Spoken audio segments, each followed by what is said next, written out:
On va clore le débat une bonne fois pour toutes. Utiliser des références en art, c'est tricher ou pas? Oui. Et non.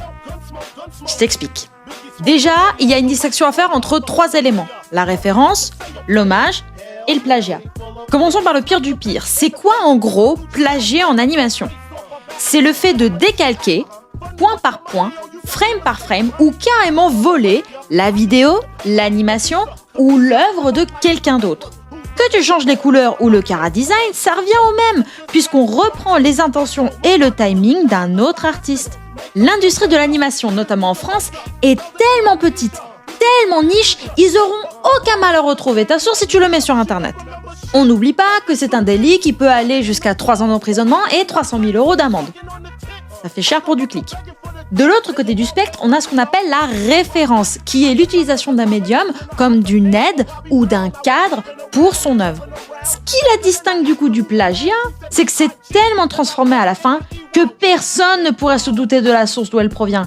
La référence est surtout là pour donner des informations, un cadre, mais elle n'est pas une béquille sur laquelle on dépend. Il n'y a aucun mal à l'utiliser comme point d'étude quand on débute.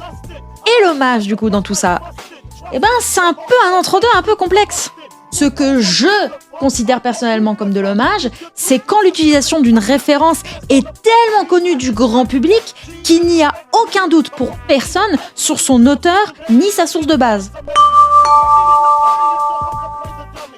C'est le cas notamment du Akira Slide par exemple. Mais malgré tout ça, comment véritablement faire la différence entre les trois, à part le niveau de transformation du coup? Au final, c'est une question qui est très complexe, qui mêle à la fois droit et philosophie. Mais personnellement, ce que je regarde davantage, c'est notamment le contexte dans lequel ça a été posté.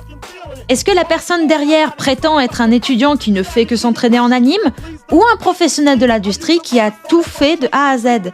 Est-ce que la personne, dans sa bonne foi, liste ses sources, quitte à demander directement aux artistes concernés?